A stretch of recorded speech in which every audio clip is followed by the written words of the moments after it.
नमस्कार साथियों, हमारे साथ उपनल कर्मचारी महासंघ के वरिष्ठ उपाध्यक्ष श्री विवेक भट्ट जी हैं। तो मैं भट्ट जी से जानना चाह रहा हूं कि भट्ट जी, इतना टाइम हो गया है, अभी तक कर्मचारियों के वेतन में न तो बढ़ोतरी है न तो उनके पद सुरक्षित हैं। तो कर्मचारियों के लिए आपका क्या संदेश है? आप कर्मचारियों से क्या अपेक्षा रखते हैं?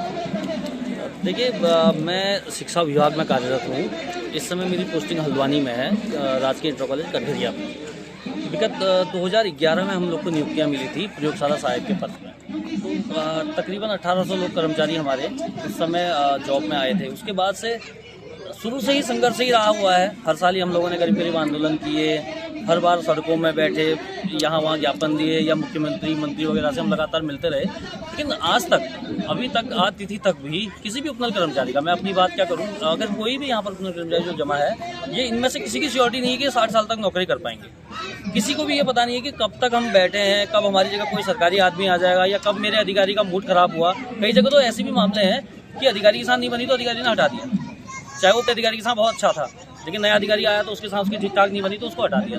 तो यही इस बार जो हमारा यहाँ पर धरना प्रदर्शन हो रहा है, जो भी आयोजन हम लोगों ने यहाँ पर किया है, उसका मेन उद्देश्य ये है कि हमारे जो पद है, कम से कम जो भी हमें रोजगार मिला है, जितना भी हमारा वेतन है, या इसको सुरक्षित किया जाए किसी भी तरह। हमारी मांग लगातार पहले से रही हुई है। हमारे मंत्री महोदय हैं, माननीय गणेश जोशी जी, उनसे भी, और सीएम धामी जी के तो बहुत बड़े से पोस्टर हमने यहाँ पर लगाए हुए हैं। आपको समय होगा तो एक बार आप उसको भी दिखाइएगा अपने चैनल पर। उसमें धामी जी द्वारा मुख्य सचिव से वार्ता के दौरान ये मांग उठाई गई थी कि उपनल कर्मचारियों को नियमित किया जाए जब वो विधायक। उसके बाद में समय का चक्र है कि आज की डेट में वो हमारे जो प्रदेश के मुखिया हैं और सीएम के पद में यहाँ पर हैं। आज वो जो निर्णय चाहें वो नज़ीर बन जाएगा।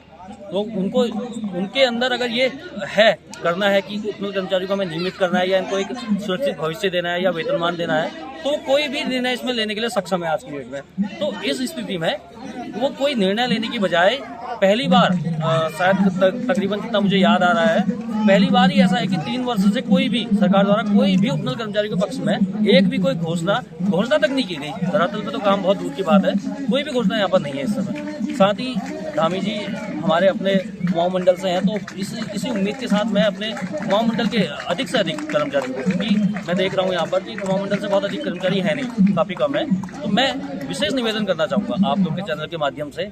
मैं अपने ग्रुपों में भी इसको सर्कुलेट करवा के ये बोलना चाहूँगा कि कुमाऊं मंडल का जो भी कर्मचारी है वो भी अपने भविष्य को देखते हुए यहाँ पर आए, देहरादून में आए, हमारे बीच में यहाँ पर हमने जैसी तैसी व्यवस्था करके हमने यहाँ पर पंडाल लगाया हुआ है।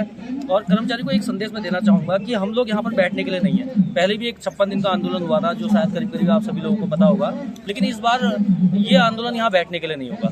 धामी सरकार को इस बार ये समझना होगा कि या तो कर्मचारियों को बहुत जल्द उनका कोई अधिकार देना है, और अगर नहीं देना है तो आर पार की लड़ाई हम लोग भी लड़ने के लिए यहाँ पर तैयार हैं। सर, आगे की जो आंदोलन की रूपरेखा है, अभी तक 3 दौर की तो हमारी वार्ता हुई है, आज भी मुख्य सचिव महोदय ने एक वार्ता रखी है, तो आगे की क्या रणनीति होगी? और जितने भी कर्मचारी हमारे यहाँ देहरादून में हैं या दूर दराज के क्षेत्रों में हैं, तो उनके लिए आपका क्या संदेश होगा?